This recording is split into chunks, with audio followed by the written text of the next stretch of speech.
Now, we know that there's going to be talking in the background. We know that. But it does pick up more than you would not think. So I'm very happy that we're done with the Zoom classes. I absolutely hated doing a Zoom. Thank you. I hated it like I can't even tell you. The stress was just unbelievable. I have enough to think about with all the fractions I have to remember, all the ingredients, all the directions, all the timing. The Zoom thing was just pushing me over the edge. So I'm happy that we're back.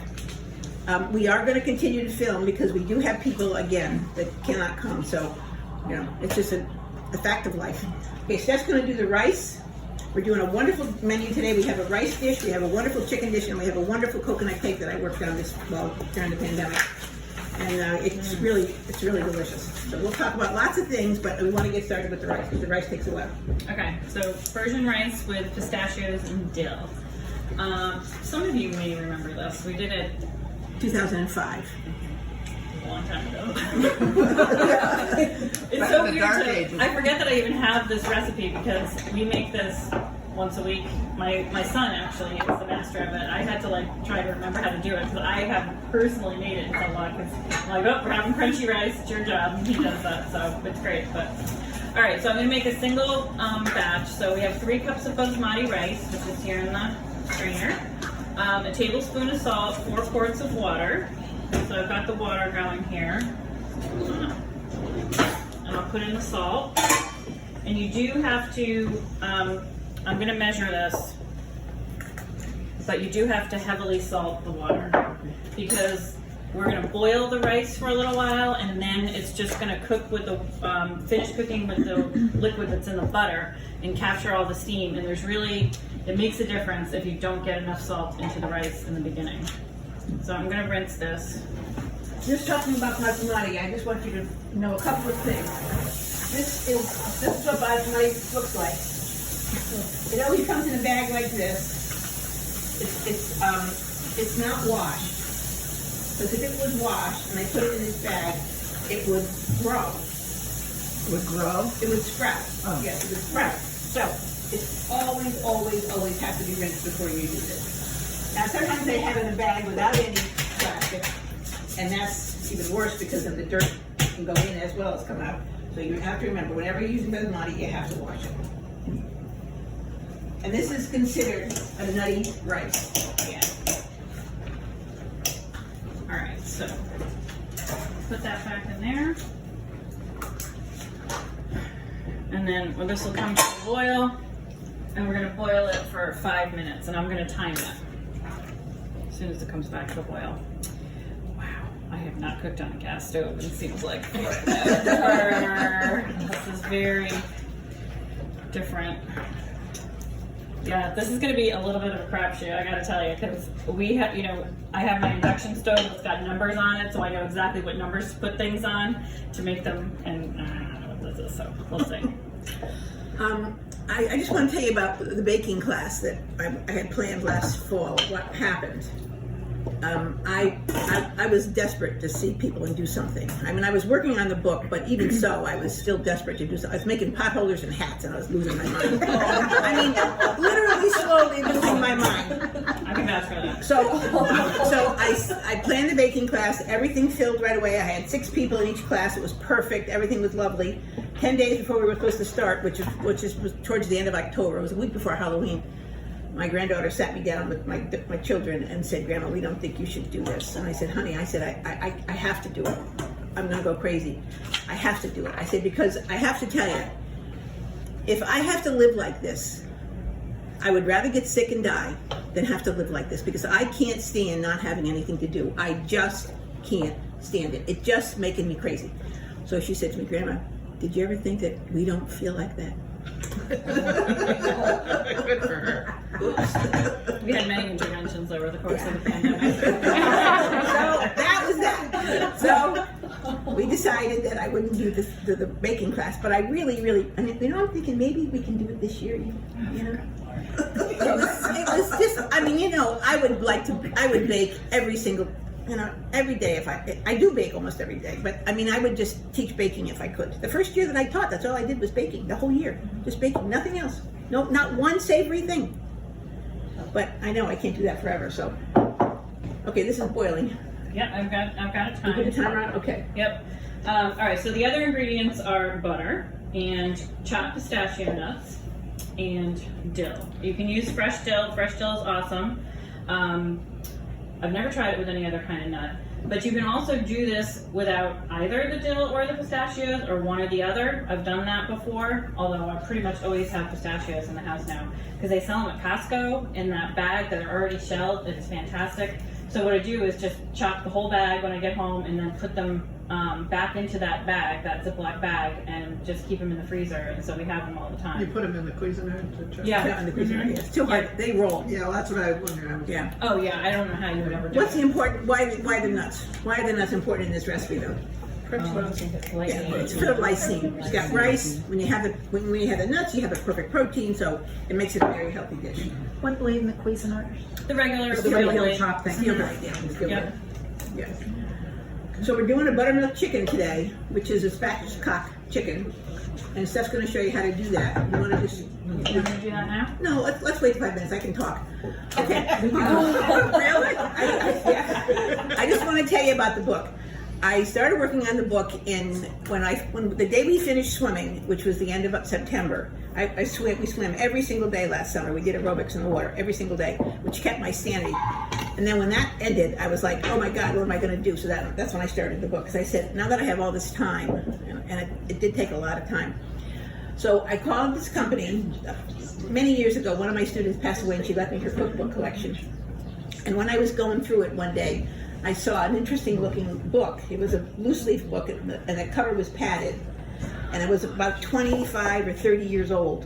But I looked inside, there was a phone number inside the book for the company.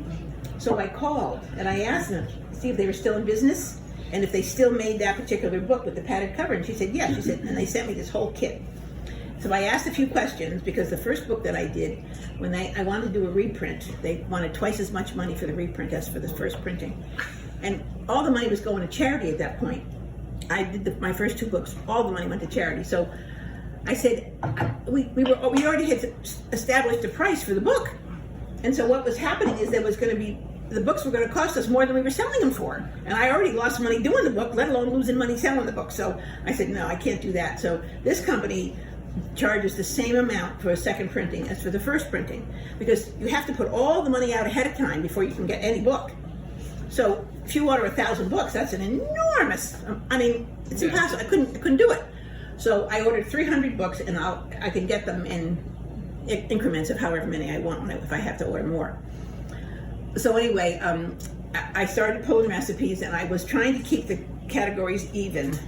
My other 2 books are loaded with desserts. So I said, okay, so I made piles, and when I was all done, I counted them, and I had 900 recipes. I called the company, and I said, I have 900 recipes. He said, oh, no. You can't do 9. I said, well, I got 9. No. 700 is the most you can have. So a couple of them were long. So I have 692 recipes in the book. So, and it was harder pulling out 200 than it was pulling the 900 to see what I wanted to put in, because I'm thinking, oh, this is such a good recipe. So you know what I did? I put all those 200 aside, and for all the new things that we do for the next couple of years, I'll do another book. There you go. Yeah. And it'll be way easier because I'll be way more organized than having to go through. This was the last book I did was 1998. That means I had 23 years of recipes to go through. And that's why, even with the 900, I still didn't put everything in. I didn't do any of the camp recipes. I didn't do any of the really, really complicated things, because I knew that it would be, I wanted people to see me do those complicated things, not just read it in a book. So anyway, I'm very happy with the way it came out. Myra can tell you, she's probably read the whole thing from cover to cover. And Betty, the hints in the beginning for each section were fabulous. Yeah. No, they did a nice job. They did everything that I wanted. I wanted artichokes on the cover. They did everything I asked for. Really, I was very, very, very pleased with the company. I mean, it's a much more expensive book than the other ones were to produce because of the book and the size of the pages. You pay per recipe, And of course, you know, that in your recipes. So, but I'm very happy with the way it It has comes a out. nicer cover too. It's a much nicer cover, yeah, Pretty much good. nicer cover, yeah. It'll last a long time, so that's, anyway. What do we got? That is definitely needs new batteries. Okay. So quiet. Okay, so we're gonna drain this. That was 5 minutes, now we're gonna drain it.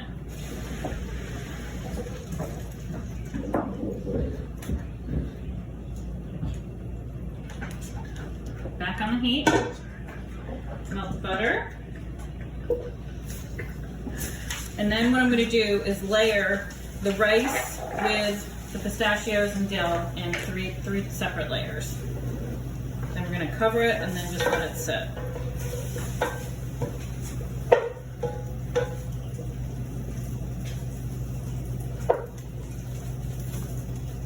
Mara, are you comfortable back there?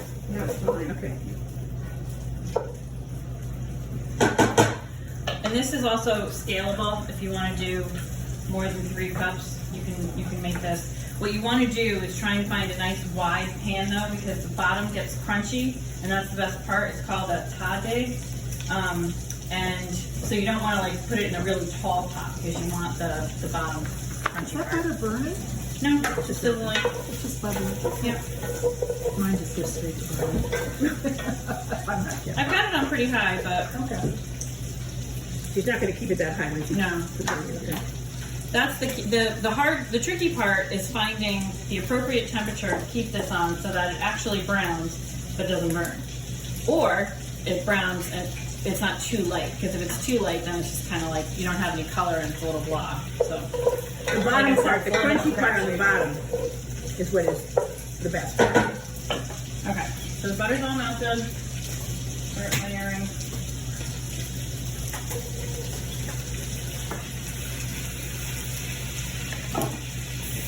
This is 3/4 of a cup.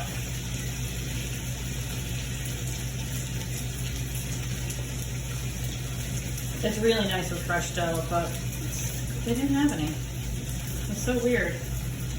Although I don't know why I'm ever surprised that people are out of things, you know, these days.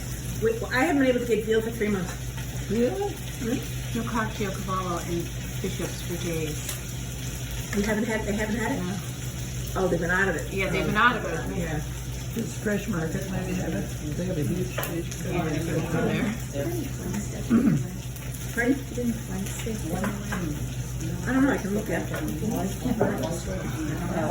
Oh, really? Can't find what? White jeans. Yeah. So I was looking online and they were out of it. They said, you know, you can put your name on the wait list. Then I went to the store. She said, you can't believe how hard the time I'm having getting white jeans. I said, weird isn't thing that to know. weird? Yeah. It's something to do with either the fabric or material. People must be sanitizing with white jeans. Yeah, like, I'm trying to redo my cushions for my patio and I can't get that right. Anything. Okay, now next thing I'm gonna do is poke the holes in it. Okay, so poke the holes with a wooden spoon. 5 holes, I think I said? Yep. Just a bunch, yeah. Okay. And then we're gonna take a towel, and I don't know why this isn't in the recipe, but I don't think it is. You put a towel on the bottom of the lid so that you really keep all the moisture in. So make sure you do this first. If you had a really tight fitting lid though, you wouldn't have to, you wouldn't need to tell. I would just do it. Well. And I'm gonna turn it down to medium. Okay? And then you just don't touch it. So you put 1/3 of the rice in there? No, 1/3, 1/3, 1/3. You already- It's all in there. Oh, it's all in Yeah. there. And all the nuts and the dill are in between. All right, I'm gonna put this on for 25 minutes. So you just don't touch it now. Just leave it bake, just don't touch it. Don't pick the lid up, don't look at it. That's why it's a little bit of a crapshoot, because you just don't know how it's Or Yeah. just a tad. More than that, you think? Yeah. All right. Because it won't burn your pot, huh? No. Mm-mm. No. I know, it really is a very strange recipe, it really is, but it's delicious. All right, so now, Okay. we're gonna do it, she's gonna do a chicken. All right.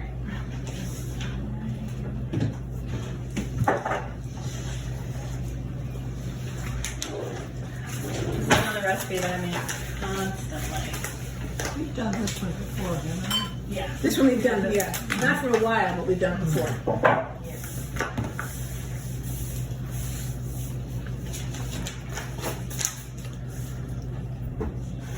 Okay, buttermilk roasted chicken. So 4 pounds broiler fryer chicken, 2 cups of buttermilk, 1/4 cup of vegetable oil, a teaspoon of granulated garlic or 2 cloves of minced. I'm going to use the granulated.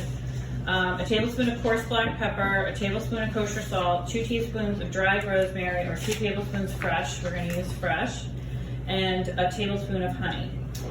So this is a buttermilk marinade that you can do however you want. I mean, you can put, I think in the recipe, yeah, you can use Penzeys pasta sprinkle, any kind of herb combination that you want to throw in here. It really doesn't matter. The most important thing is the buttermilk, the salt, and the honey. So you have that sweet and salty and tenderizing thing, and then however you want to flavor it, you can do whatever you want at that point. You could use herbs of Provence, you could use fine herbs, whatever you happen to have in your house. All right, turn that down just a little bit because it was freaking me out a little bit there. Yeah. It's like a lot's coming out. Yeah. This thing, you could have it on a big burner, so. All right, I'll put it on. Oh, I'm sorry if it's going to be wussy, but Well, you'll know pretty much this afternoon. yeah. See that? Wow. Let me turn all the way down. I just want to show you, when you clean rosemary, the stem is not edible, and you always want to go against, see how easy it is when you do it against the grain? And that's what you want to do.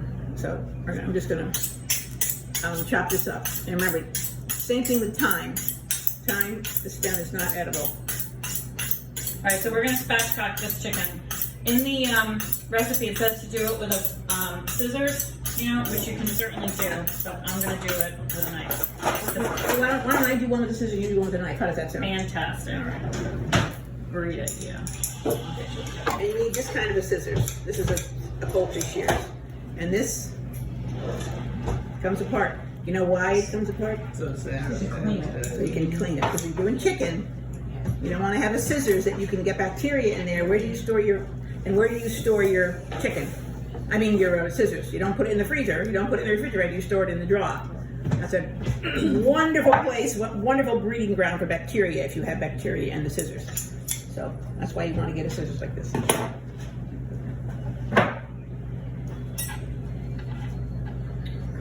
And you don't have to do this if you don't want to. You can certainly marinate it whole and just roast it whole. But it cooks a lot faster this way. And you could also get pieces if you didn't want to do it. Yes, I do that all the time. Just do like Thighs or thighs with skin and bones. you have to have the skin and the bones. You can't do this with boneless, skinless. Definitely not. See, just go down the side, no problem.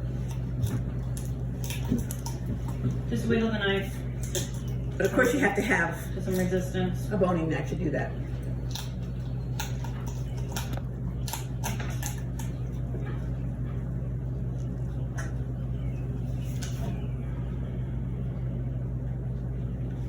Okay. This is like I think that's part of the wishbone, so take that off. And I like to cut these little pieces of fat out. And then you can rinse it because, there's a lot of little organs still left in there. It's kind of gross, so. Oh, and then I just cut the breastbone a little bit and flatten it out. And so when you put it in on the pan, you put it like this on the pan. And then I tuck the wings under like that. Okay? And you'll see that. Okay. All right. I'm doing the exact same thing on either side of the backbone. Okay?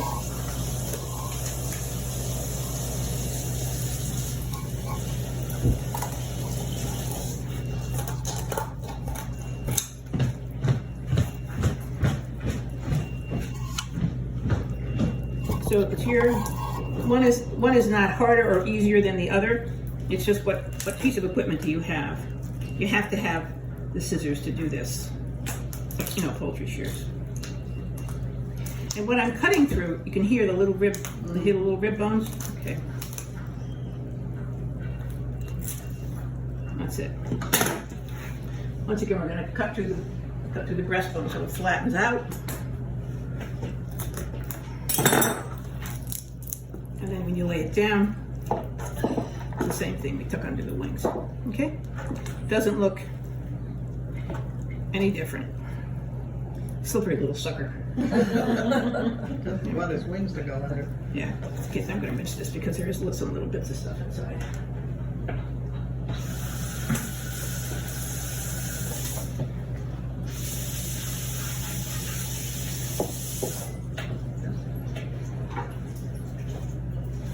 Now, there is a big hunk of fat here that I'm going to take off. See this fat right here? That's not going to add anything at all to the dish.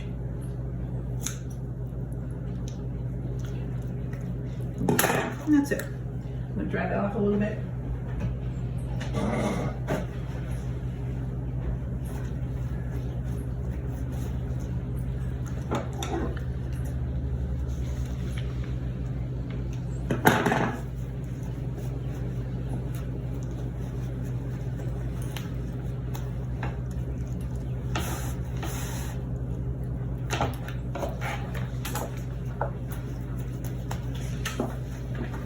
Okay.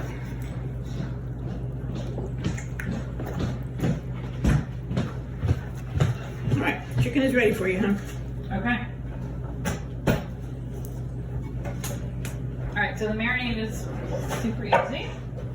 We'll do 2 cups of buttermilk.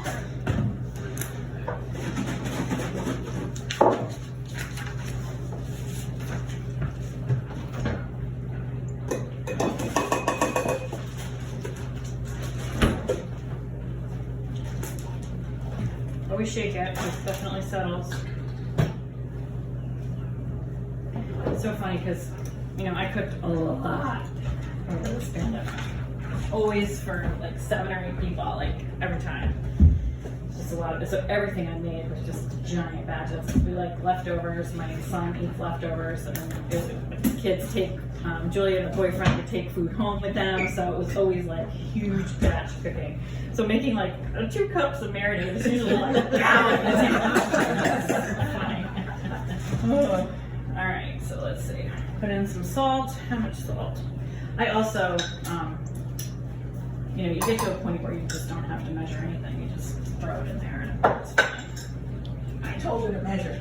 She's making me measure. I measure. I'm not a dumper. I do just fine. I know. See what I'm going to do?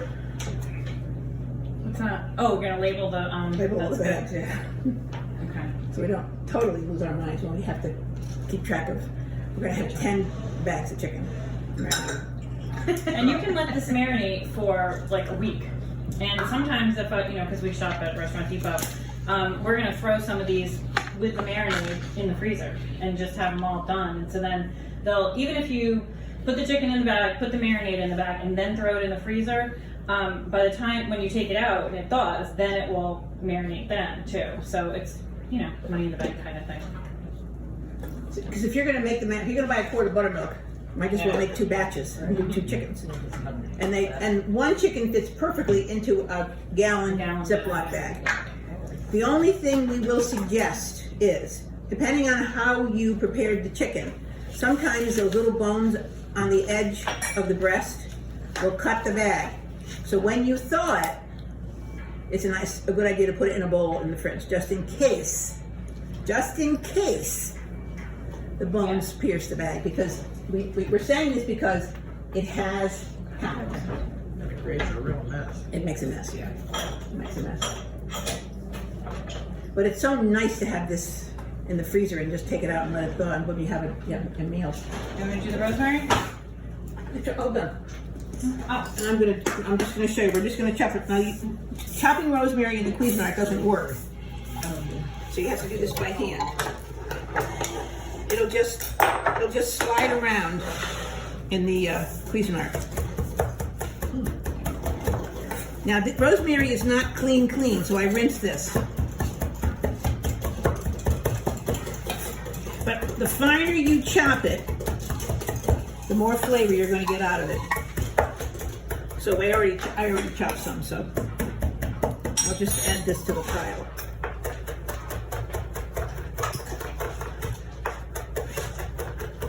Now, can you hear that I'm going all the way down to the counter? Can you hear that? Okay. If you do this, you're not doing anything. So we're doing. Giant Ziploc bags are awesome too.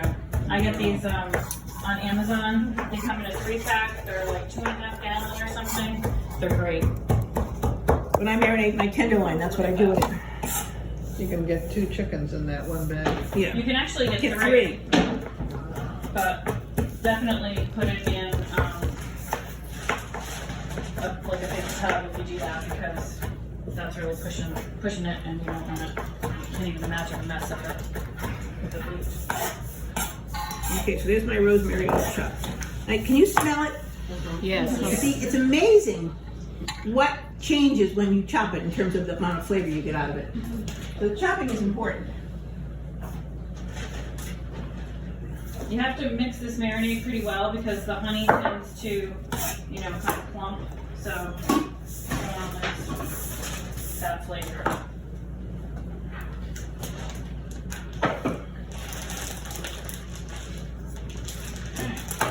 So put that in the bowl and put that in the tray. Okay? So like up to a week. So if you do this like on a Sunday and then you don't know what day you're gonna, end up having it for dinner, no problem. Could you, Use that bowl and put it in the tray. Oh, okay. you could keep it in the fridge for a week, or would you have to freeze it if you were going to keep it? Oh no, it'll be fine in the fridge for a week.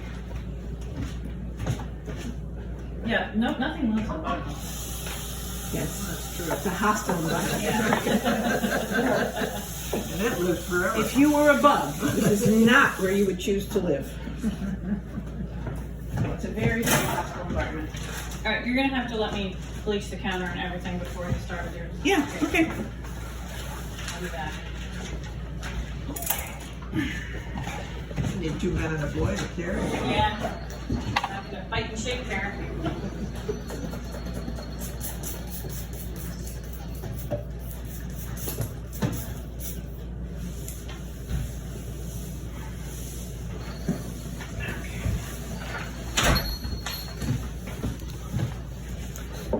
Did you get?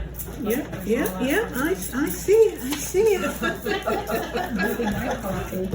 want that in there. No, I have these things selected. Okay, so I want to talk about this cake before we start to make it. And I haven't done anything.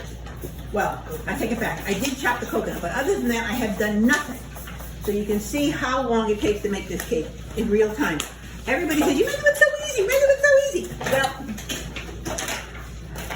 I'm not trying to make it look easy, it just is easy. But anyway, I want to tell you where this cake came from. Oh, by the way, if you notice, there's some recipes that are printed on both sides. Okay, this is what happened. In the summer, I go to the printer and have all the recipes printed. And I have, it's about, 5,000 or so copies of recipes. So we didn't need to pass them out when we were doing Zoom because, so now I have 1,500 pages of recipes that are printed that I don't need. I said I'm not wasting the paper. So you're going to get maybe a weird recipe on the back, but it's okay because I just could not throw away, in all good conscience, that one. It's a bonus. Well, and sometimes you're going to get recipes that you don't even know what they are. What the heck? Chicken cacciatore is on YouTube. Oh, that's right. Yeah. And a lot of people said they made that. I can't believe how many views some of those recipes have had already. Oh, really good. Well, nobody knows about last week's are on too, but I sent them to Steph and you didn't post it to your students, so they don't know. Yeah, because I need. Oh, I told them. No, we didn't get an email from last week. Oh no, but if anybody called me, I told them. Yeah, so it's on People that couldn't last come. week's on YouTube. It's on YouTube. Yeah, they're all on YouTube. All the things are on YouTube. How do you get to them? So, Just go to YouTube, put in my name, and put cooking, and it'll come up. okay. So very simple. So anyway, let me just say about this cake. Steph made the cake, and she said, you gotta fix it, Ma. You gotta fix it. So she gave me the recipe. I looked at the recipe. Now, in order to fix it, I have to see what's wrong with it to begin with. So I make the cake exactly the way that I get the recipe. Okay. Well, I'll tell you what the recipe was. The recipe was more eggs. It was way more baking powder. but the technique was horrible. It was just dump everything in a bowl and put it in the oven. That's terrible technique. So, and also, if you're going to create a recipe, you have to remember that there's chemistry involved when you make a cake. You need one thing to depend on another to depend on another. So what happened with this recipe, when you mix the butter and the cream cheese together and then you put the sugar in, that's called creaming, and you're adding air. The reason it's important to add air at that point is so when the baking powder triggers in the oven, you have some bubbles already there, and the baking powder is going to make them bigger.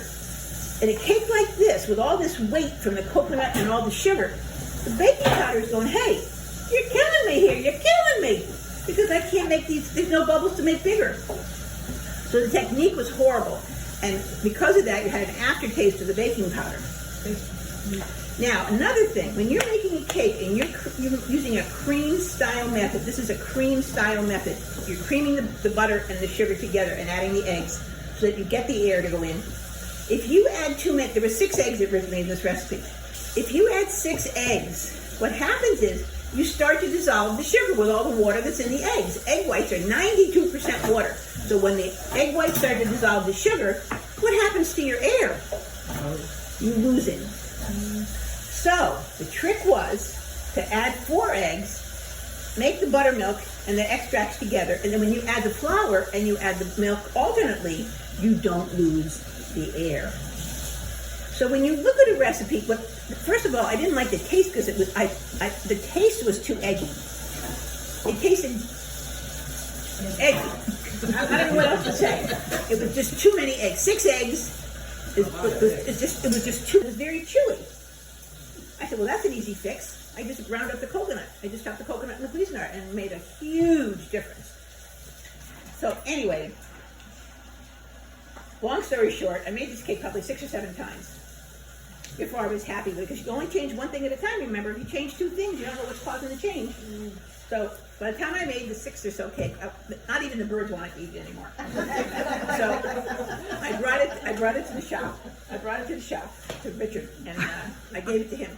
And of course, when I bring something in, I go to see him at 3 o'clock. So when I go in at 3 o'clock, he's having a cup of coffee and he's dying for something sweet. And they can't have any cookies anymore at the shop. They can't have anything at the shop anymore. So I bring in a cake and he's like, oh my God.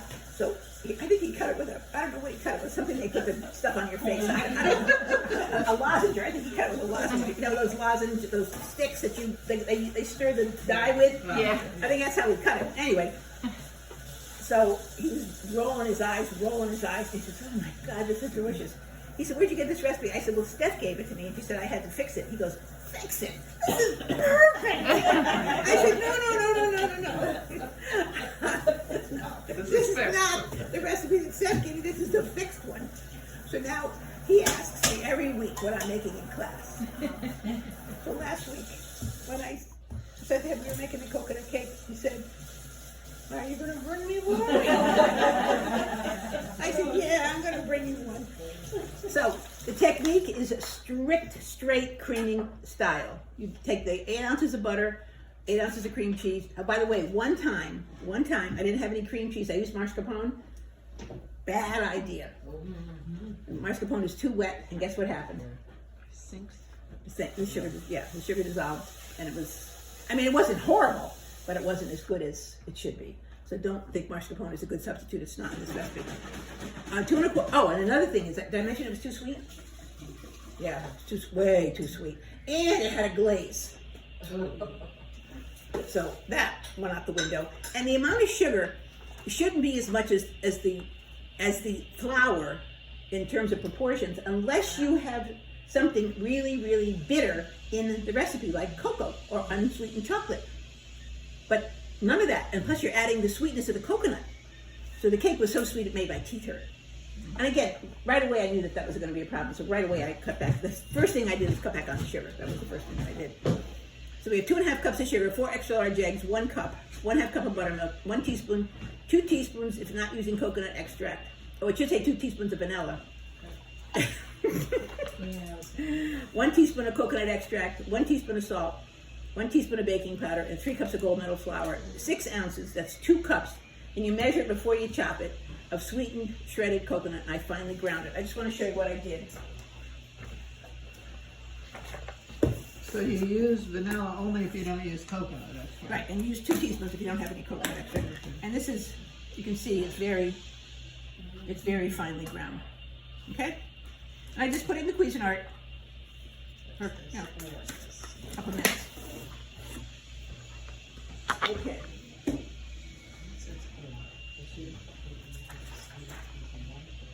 Preheat the oven to 350, grease and flour a 10-inch bundt pan or other 10-inch tube pan. You could use a pan with removable bottom if you want. Any kind of a 10-inch tube pan will work, but you should cook it in a tube pan. In the bowl of the KitchenAid with the whisk, beat the butter and cream cheese until smooth, add the sugar and beat until well mixed. Add the eggs one at a time and beat until light and fluffy. Add the extracts to the buttermilk. Stir together the dry ingredients. On slow speed, add the flour mixture alternately with the buttermilk, starting and ending with flour. Scrape the bowl and mix until smooth. Take the bowl off the machine and fold in the coconut. Scrape into the prepared pan and smooth the top. Make a well in the center.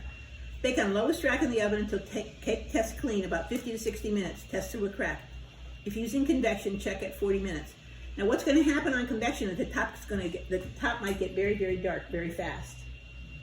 So you want to just check it. If it's fine, but check it at least at 40 minutes. Baking time will greatly depend on the temperature of your ingredients.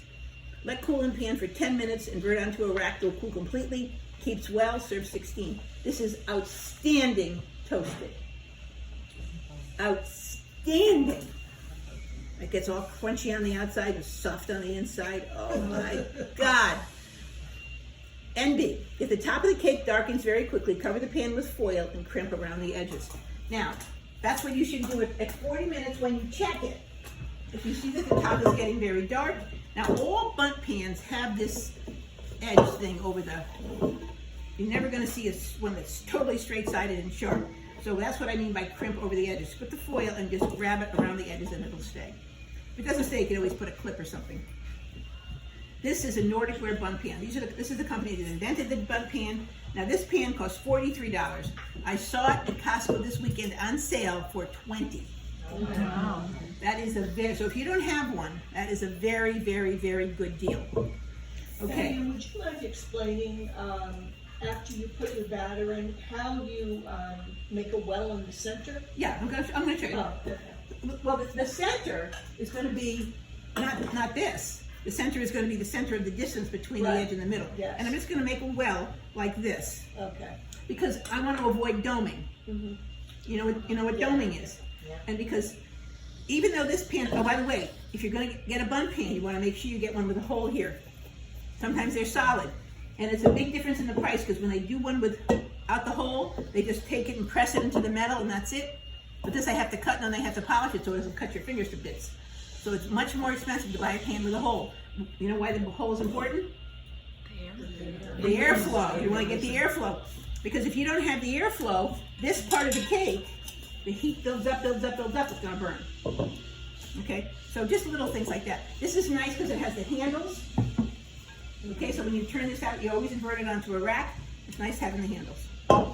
Okay, now, when you see a recipe that it says, beat the butter and cream cheese until smooth, add the sugar and beat until well mixed, add the eggs one at a time and beat until light and fluffy.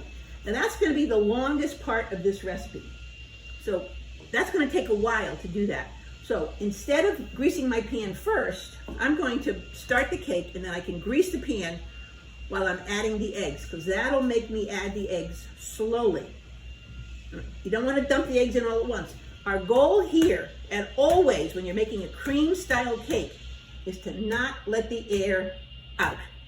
And you're going to let the air out with too much liquid. So if you add the eggs too fast, remember there's 92% water in the egg whites, that's going to make the sugar dissolve. You don't want to do that.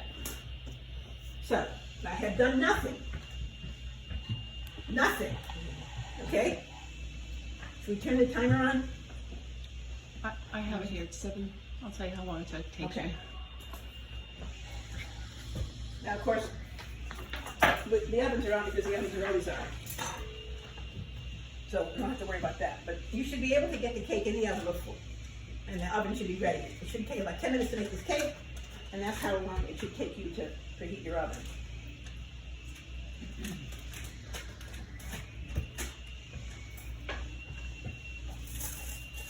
And this is 8 ounces of cream cheese, because that's what an 8-ounce package is. That's how it comes.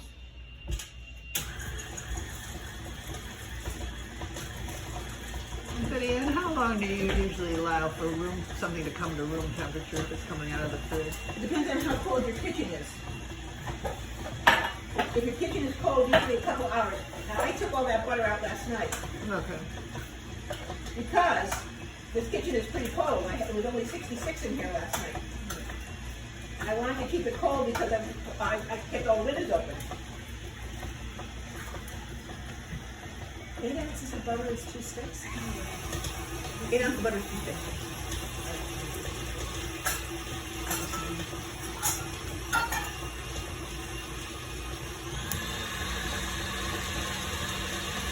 Now, if I can still see some white in here, okay?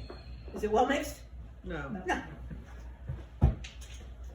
Now, another thing, I'm gonna scrape this bowl a lot because this butter and cheese is gonna stick to the sides of the bowl. And if you have lumps of butter in your cake that have not been incorporated with anything else, you're gonna have holes in your cake. When the butter melts, leaves a hole, that's how you can tell.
Because of the honey and the buttermilk, okay?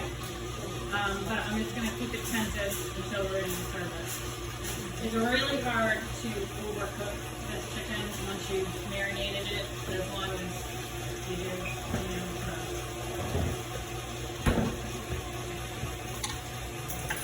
I forgot to put the timer on before, so this is really a crap shoot.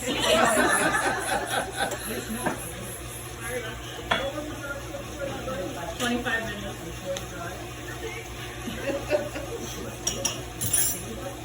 No, I think it was. I have it on for another 5. I'll try and peek and see how it's going. Oh well. First I got. What happened? I forgot to hit start on the timer. Betty Ann, how long can you keep that mixed in? Does it ever go bad? Here, Mixture 1 cup of flour, 1 cup of Crisco, and 1/2 cup of oil. I use canola oil. And a half a cup of oil. Half cup of oil, yeah. I tried 1 to 1 to 1 to make it easy for people to remember. It didn't work. Wonderful. I haven't used anything else in now more than a year, 2 years almost. It's really wonderful. Look what I did. I put it in my canister on the kitchen counter. Because I use so much of it. You don't have to refrigerate it? No, don't refrigerate it because then it's impossible.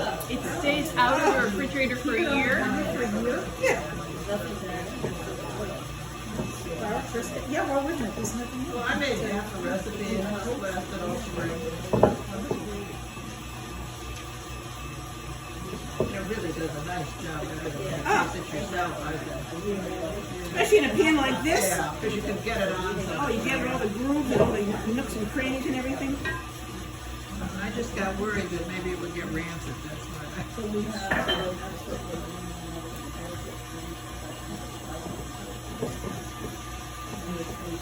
I do it on the KitchenAid. Just beat it all together so it's nice and fluffy.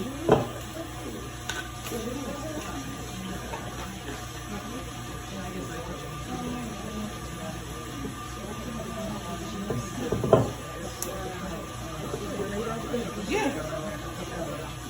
But you can buy it too commercially made, but it's very, very expensive. It's very, very expensive. All right. Look at that. Isn't that gorgeous? I'm gonna pick this up and show you. Look at this. This looks like whipped cream almost. Wow. Can you see that? Now, if you did this with the 6 eggs, it's half the size. With those last 2 eggs, that water just. So now I'm going to add the flour and the buttermilk alternately. And why won't I lose any air? Because I'm going to add the flour first. If I added the liquid first, I'd be doing just the same thing that was bad with the extra 2 eggs.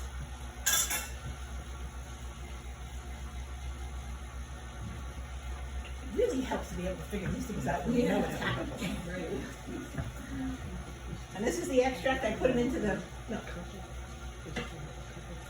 And again, I'm going to keep scraping this bowl.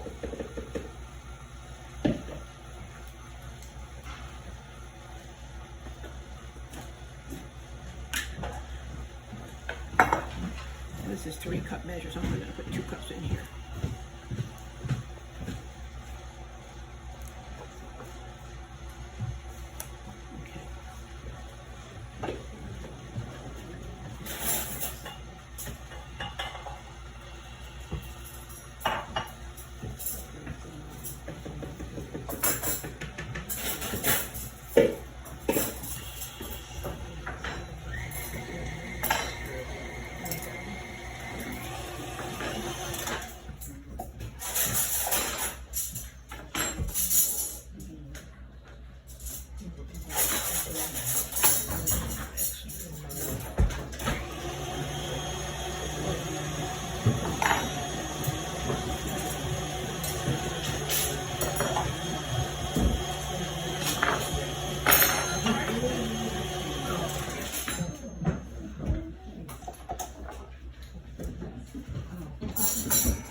Any idea why I'm doing the coconut by hand? Preserve the, Pardon? we've been adding it by hand. I'm going to fold it in by hand, yeah, but not with the whisk. Preserve the air. Nope. What do you think happens to the coconut with the whisk? It's all tangled up.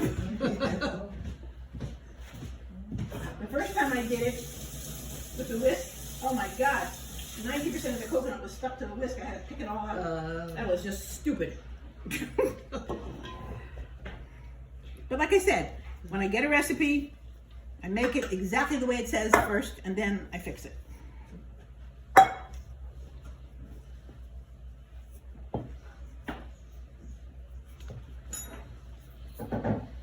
And you know, doing this at the end like this, make sure that you have nothing stuck. Because you know you only can fold with a rubber scraper. You can't fold with a, you know, you have to have a rubber scraper to fold, so you want to get down to the bottom. So if there's any bits of butter or anything stuck, it'll come up. So now I'm going to fill this. And you see how stiff this is?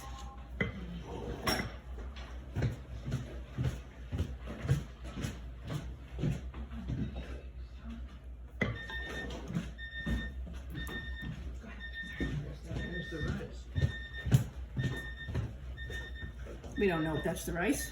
We're guessing that's the rice.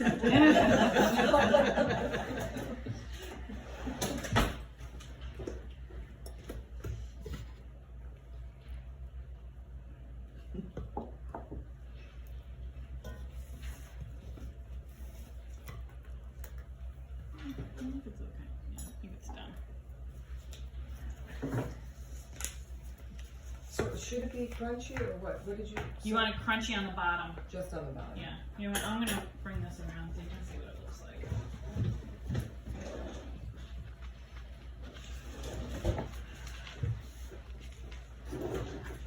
Not wearing things anymore. Okay. And why do you punch the holes? To let the steam come up through the rice. It's very important to punch the hole. All right, now, I'm gonna smooth this.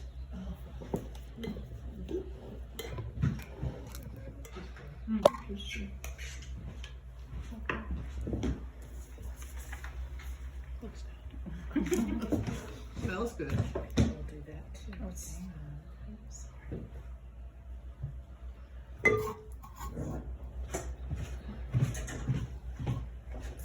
Okay, so now I'm gonna smooth this out, and then I'm gonna make a well. Now, because this batter is stiff, of course, the well will stay.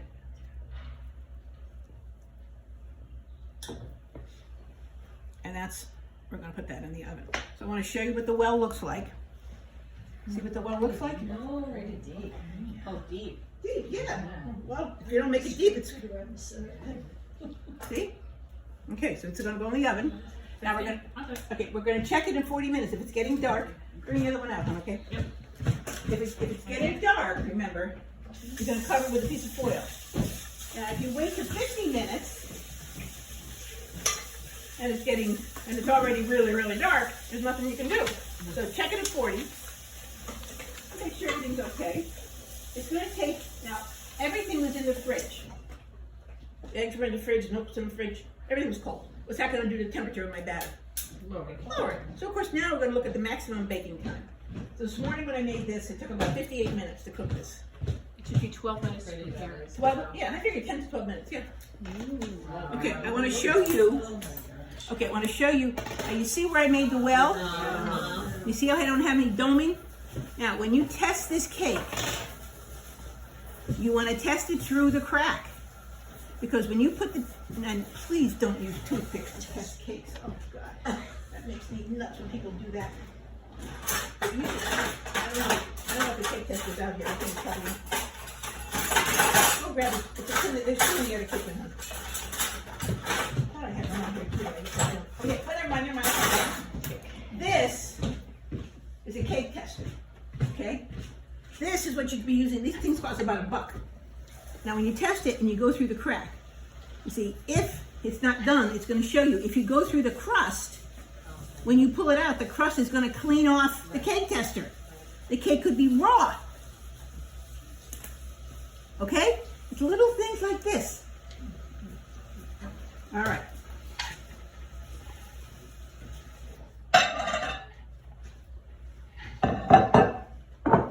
Now imagine this cake with more, when you taste this cake, imagine it with more sugar, with coconut that's long and stringy, and icing.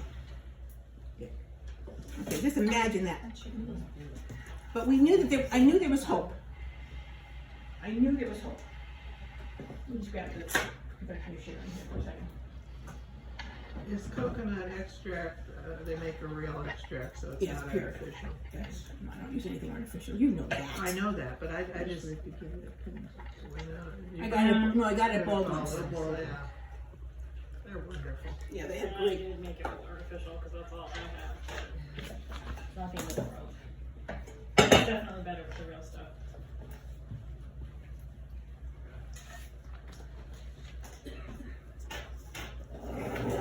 So Richie's gonna be very happy. But we get to eat this one. You gotta eat this one. He's so funny. As soon as I walk in the door, he just lights up like a tree. Yeah, it's amazing what food does for people. It's just amazing.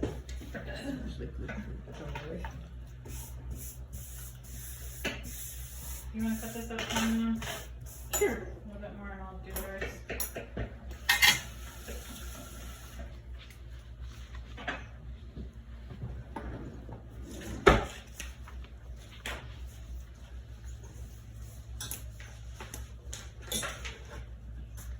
Do you stir it up stuff when you serve it? Yeah, you know, you can sometimes. So this, I would say that, see, I'm trying to like get a piece that stays together so I can show you what the bottom of it looks like.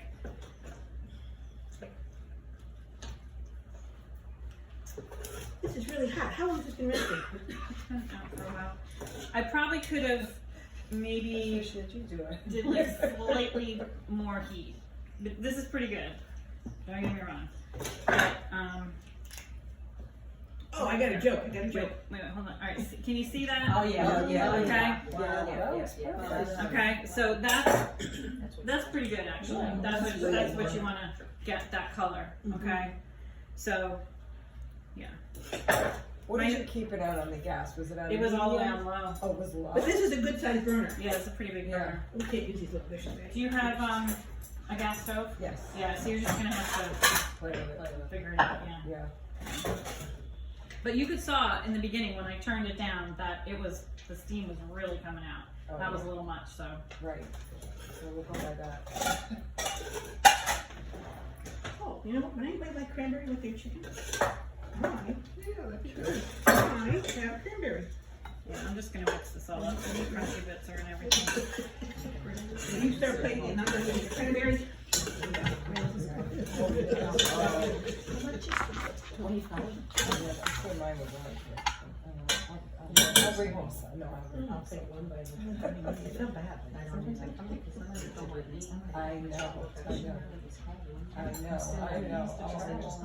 I know, mine too. They're all home. Or most of them.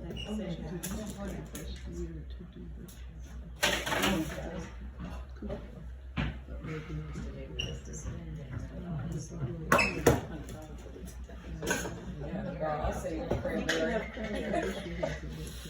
Yeah, right. So, that's how I buy it. See, want to hear my joke? Hey Steph, when you do mine, do like half of that. Okay. Hear my joke? Sure. Yep. And this guy's driving down the road. And he's going about 35 miles an hour, and he sees a chicken, and the chicken is running alongside the car and keeping up with him. The guy's looking at the chicken and thinking, wow. So he goes a little faster, and the chicken's keeping up with him. So he's driving down, and all of a sudden the chicken runs off into the farm. So the guy follows the chicken into the farm. Yes, Steph, for me, the same thing. Just Okay. Tell me what you like. Side, leg, breast, what? everything, whatever. Everything? Yeah, whatever someone doesn't want to all eat. Fortunately for food. I'm sorry? Yes? Thank you. Sorry, I got a little stuff. What would you like? Breast? No cranberry. Is No. this too big? They're smaller. Is there smaller ones? Did you count the dishes? Yes. How's that? Okay. Cranberry? No. Okay. What would you like? Too dark. Side or leg? Outside, please. Cranberry? A little bit. What would you like? Breast, please. And no, it's over there. This one. Oh, Thank you. what happened to this one? She doesn't want this much. Yeah. Oh. Thank you. Yes, cranberry? Nothing happened to it. Thank you. Lynn? I'd like one from Lyra. What would you like? Either one is fine. I'm sorry? Either one is fine. Very good stuff. What? Cranberry? What would you like, Lynn? Breast is fine. Whole one? Whole one? Really good. Yeah. Fried rice. Oh, rice is crunchy. Isn't the rice delicious? I have to say, this is my favorite way to make rice. Oh my God. My absolute favorite way to make rice. Lynn, I love this I'm not stuff. a rice person, but I just understand what Kathy was saying. what would you like?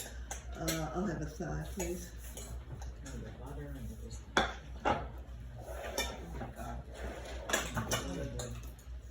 Cranberry? Definitely, please. Is it salty enough? The Kathy? rice? Breast, please. Thank you.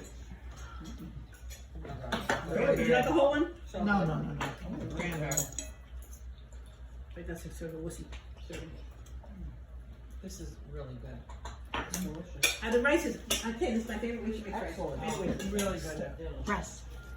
whole one? Was that in the recipe? No thanks. Did you? Looks like I take it home now. The rice. It was a New York Times recipe that I modified. That's usually where I start. Yeah. Excellent. It'd be like, Thank you, Stephanie. I'm holding. Oh my gosh. You know that one pot rosemary chicken? Yeah. We just did that. I make that once a week pretty much in the winter, Yeah. especially.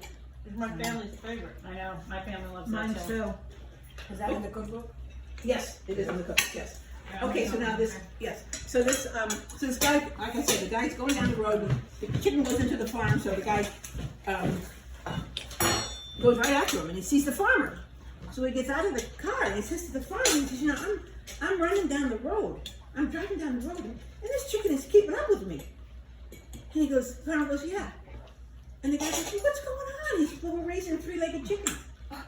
So he says, you're raising 3-legged chickens? Why? And then, so the farmer says, well, you know, sometimes you have, your wife likes a leg, and you like a leg, but you have company, and they like a leg. So the guy says, well, yeah, that's right, that happens. So the guy says, well, see, now we have, we're raising 3-legged chickens. So the guy says, well, you know, that's wonderful. How do they taste? And the farmer says, I don't know, we never caught one. It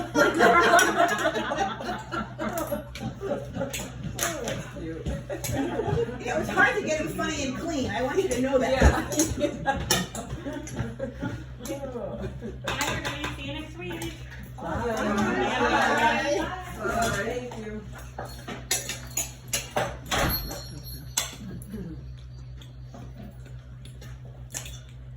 She must be busy with this market. The way it is. Well, actually, there's nothing to sell down there. No, I know. There's nothing to now sell. it's- I know. But if she gets a listing, it's gone in a day. I know, it's amazing. Saturday they had a listing, it went on the market. The girl made an offer. She waited 3 hours to decide. She lost it. Yeah, I know. It's She's mad at Steph. unbelievable. Steph says, "What can I tell you?" Right. Right, she should know better. Yeah. I asked her what was going on with that house over here because a year ago. Oh, please. I'm like, I'm ready to report them. This is going on 4 years. They're not done? No. And the thing of it is, when they blasted, all my walls in my I bedroom cracked. remember. Yeah, And I want to wait until they're done Right. before I have the walls fixed. of course. Because I called the painter and he said, this is going to be a job. And I said, I know. He said, well, wait until they're done with the house. This was 2 years ago. 2 years ago I had him here looking at the cracks. Did you get insurance for that? I don't know. I'm not going to bother. Because the blasting company. I know, but I don't. They're all people that we know. I don't know. It's just caulk and paint is all it is. It's not anything big. I mean, if I had something that fell down or something, like the ceiling or something, then I would. Right. But no, it's not that. But it looks like it's abandoned. But they're living there in the pool house. That's what she said. Yeah, they're living in the pool house.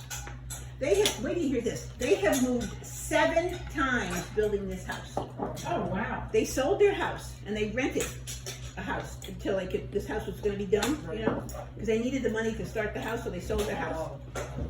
7 times those people have moved. So why is it taking so long? Because he's a jerk. He's GC and you know, people think they're going to save money and they don't. They end up spending more. Would you like some more? Is this the guy that was doing the knobs? No. Oh, God, no. No, this is a couple from, they're French. Which house? The new house down the road that isn't done. Down there. No, down the road. But all I want them to do, I don't care if they don't finish the house and the pool, but I just want them to do the landscaping. Because it looks like we live in bumfuck Texas, for God's sake, here. You know? I mean, and everybody that comes down to Orchard Road has to go by that house, and they think, what is... I'm ready to call the town and complain, and I'm not a complainer. No, I'm not. But this is going... How many years is that? It'll be 4 years, sorry, 4 years. Really? Yeah. That's bizarre. I know. Either 7 times they don't have moved. the money. I think that's probably what it is. They moved 7 times! They're crazy. Who wants to do that? Can you imagine? No, I can't. When she told me that, I said, this is just freaking nuts. Can you imagine packing up your stuff 7 times No. in a course of less than 4 years? Every time you move your kids in and out of college, you think, how could you do this again, right? In Yeah. college? I know. So do you love the chicken? Isn't it delicious? It's so tender. It's just so tender. Place the one pot chicken. Well, I tell you, if you get a quart of buttermilk and you don't want to waste it, and you do 2 chickens, 1 in each bag. You know, again, the 12, not the 12, the gallon bags. It's a 12-inch square bag. That gallon bag holds 1 chicken, 2 cups. Now, when you put it in, you want to make sure you squeeze out the butter, squeeze out the air, and you saw Steph do it, because then you want to sit around the chicken with the buttermilk mixture. And I have to tell you, we don't always have fresh rosemary. And we've used other stuff. Pasta sprinkle is nice in this. You could put parsley. I've used herbs de Provence, fine herbs. If I use fine herbs, I'd throw in probably some extra parsley. But anything like that. But without How long will it last in the freezer? Oh, it keeps for a year. Really? Yeah. But you have to remember, the longer you keep it in the freezer, the better chance you have of the bag getting cut. So I'm telling you, put it into a bowl when you let it go.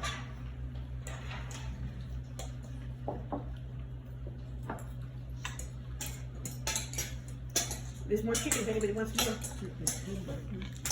See how tender it is? Yeah, very. Yeah. Yeah. And it's nice with the cranberry. I like chicken with cranberry. I love cranberry. Too. That's why I buy these big jars.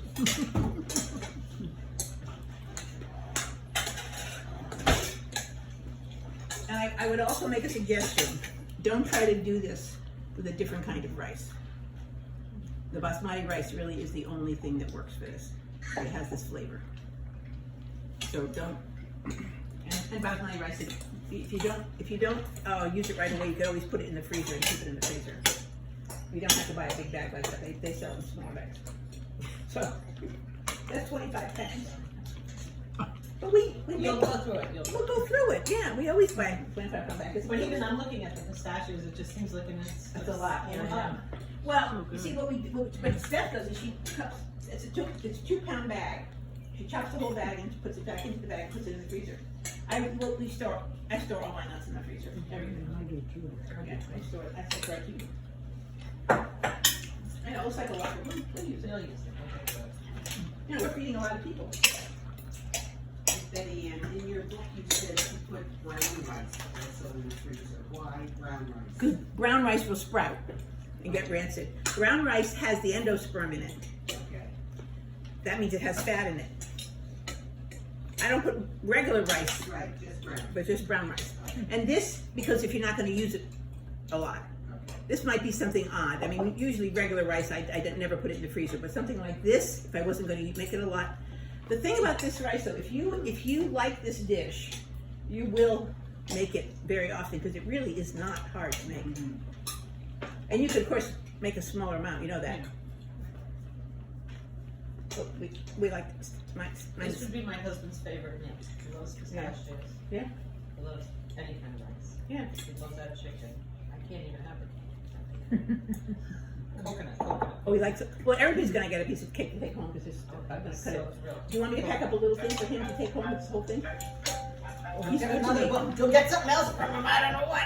He's been good to me. He's been good to me. He was very upset about the July dinner. Oh, we're gonna have class this I summer. know you, but he was so funny last time. Oh, we're not going to the dinner. Let me tell you something. I wish that I could have done it last summer. Let me tell you. But there was no. My kids would have. Well, I couldn't. No, you couldn't. Rest. Oh, sure, if you saw it. Oh, you just made it garlic. He's home. Good. Well, he's been very good to me, so tell him it's a two-way street. The worst.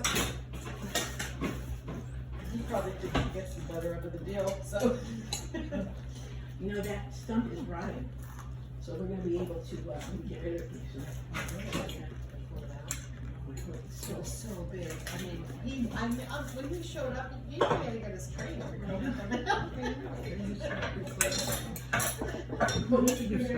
No, I didn't stop I have because it's some at easier, I home. think, to sure? edit it out and to add it.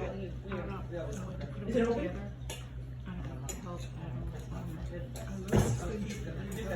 Well, this is computer on for Zoom. Not only does she use Zoom for her class Let me is tell you something. Like I said, it's a two-way street. for Yale. It's been way I'm more on the for first me. year, but I'm also one of her students. So I said, well, when you get started with your class, I'll come in. Well, those holes right there. You make a lot of money because otherwise we wouldn't raise any money if it wasn't for her. But you can't do anything. But she's no. This, I love this book. I don't even want to use it, I don't even want to put it away. I use it all the time. I just dump the flowers out. I got these in Italy. Yeah, right. Me too. I Just usually dump them thinking, out, use the bowl, wipe it out. I don't wash it. With go for it, yeah. Jane's husband made me that bowl. Oh, pretty. From the tree on my, Oh, really? oh, wow. yeah, wow, yeah. Like I said, it's like this, on the scale. That tree was. I know. The whole tree was made from one of the tree on our front. Oh, really? Yeah. Yeah. She calls, she says to me, this tree, ask your husband, because he likes, it's a hobby, but he cuts the trees down and he does woodworking, and he likes to take stuff from the area. So, like during the storms, he started with Irene, he started going out in the West Woods and having big trees, and he started making stuff. So she says, I have this tree. So I send him over, he comes with his, he even brought his really big chainsaw. That thing, he had to call his trainer to help him because there was no way he could lift. And he's pretty strong. You should see the equipment he had to bring over to move a piece of tree. They charged us, imagine this. The tree fell over, my neighbor thought a bomb had hit my house because everything shook. It was so big. It was huge. It was an enormous tree. That was over 200. Well over 200 years old. Well over 200 years old. So when it fell on the ground and it made a real mess because it was so big. So they charged us, I had to pay $2,500, my neighbor had to pay, so $5,000 to take the top off the tree. Wow. And it was already laying on the ground. And did they carry it away for that? And they carried it away. But before they did that, I called her husband. I said, we have a tree here that fell down. It's a maple tree. It's old. Do you want any of it? So he said, yes. So I ran outside and told the guys, just take the branches and stuff. Clean up the whole mess. Well, what happened is when it hit another tree, that tree had to come down too. It was a mess. It was a mess. So he came over and he had no idea how big the tree was. And he was like, I mean, he saw it was like shooting an elephant with a pea shooter. He couldn't do it. What are you doing? Yeah, keep talking. So anyway, he came with some bigger stuff, and then he took the sections. But he had to get a huge truck because the tree was so big, it wouldn't fit in a regular truck. It was such a job. He had to get a forklift and all. Oh, you see, he could. Hilarious. And then what did it cost him? $1,000 to rent that machine and made the planks? I mean, it was insane. How many items did he get out of it? He gets this machine, and the guy, he says, guy's coming up to the house. We're gonna, this machinery's gonna come, and I got some friends coming to help me out. He said, could you just go to Dunkin' Donuts and get everybody some donuts. So I go down, he says, get a big thing of donuts, and gets the cup of, the hot coffee thing. I come home, he's like, 12 guys in my yard. He's got Dennis from wherever with This huge machine to make planks. I don't know the tree. They're heavy. The thing's rotating. It was. Really, He sent me a picture of this machine. It looked like they were building the Empire State Did he send you the Building. video of them doing it? Yes. There was a video. I couldn't believe. But the tree was enormous. I mean, you've never seen. Well, what has he done with all the wood? Well, it has to. Some of it, he has to dry it. It takes years before he can use it. But he'll make. He's now working. There was a tree from Irene that they're now making tables out of that he got in Guilford somewhere after it was milled. Yeah. They dry it. It is So he can commercially sell it. Well, he does, but I mean, it's his hobby. Yeah. He works. Yeah. So, No, but I mean, yeah, he it does is. sell them though, but So it's it- more word of mouth. And Yeah, but he gets some money out of his machinery and paying. all these Believe me, people. it's not a winning. It's not a winning proposition. That's right, it's a hobby. It's a hobby.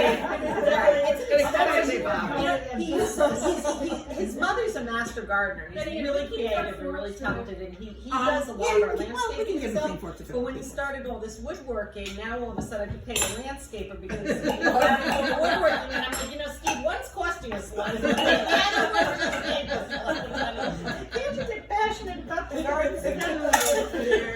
Thank you. Where does all this stuff sit? Oh, you don't even, so I had to build an extra bay on a garage, and I turned that into a shop because we live in Station's Head, and we have our own zoning, and even though we have 2 acres, but trying to build a barn for this man was turning into a nightmare, and he's very impatient, so we ended up doing this thing to our garage, so, like now, I have this very pretty house, it's just been overtaken. The woodworking. Overtaken every room. She sent me a picture of her dining room table. Oh. I mean, when I want to entertain, if I want to think, you know, with COVID, it didn't matter, but for me to use my dining room, it takes me just an hour just to get the dining room cleared out so I can entertain. It's crazy. But it's you know, it's a lot better than some of the other things you could be doing. Yeah. You could be gambling, you could be drinking. That's right. And people love it because he's very helpful. Like, he's a good person, so he doesn't mind, like, you know, he'll go. I mean, the whole neighborhood calls him whenever there's a tree down. Poor Carolyn Mathis, I don't know if she knows better. You know, she had a tree and it was near the lines. He's like, Carolyn, I can't do it. Like, that's dangerous. I can't. Oh, did it power line? Yeah, it was right. It was on. He's like, I can't touch that. And she was so. She was like, really? Help everybody. So that was a maple tree. That was maple. And that's because it was so old. It's like spalted maple. Spalted maple, Which yeah. is really, really hard for him to get. So like spalted maple now, he had a bunch before studying at A3. And I mean, people would just call him and we couldn't keep up with the demand, really. Because it's not like he's going all over the, the country finding wood. It's just basically one. So it's, but very pretty. The markings are Yeah, and it's just different because it's he doesn't do he doesn't do regular salad bowls. Everybody wants a salad bowl. It's like I won't do it. It takes too much time. You can go to Pottery Barn and get a Right. You won't even. Beautiful. He actually has a website. Oh, he does? It's Walden Hill Woodworks. He calls it. Isn't that delicious? And, Now imagine this way sweeter with icing. and I think he's definitely on Facebook. See? Doesn't need anything. No, He definitely's on it doesn't need Facebook. anything at all. The cake, just like this, and I'm telling you, if you toast this, the outside gets crunchy, the inside is soft, it is out of this world.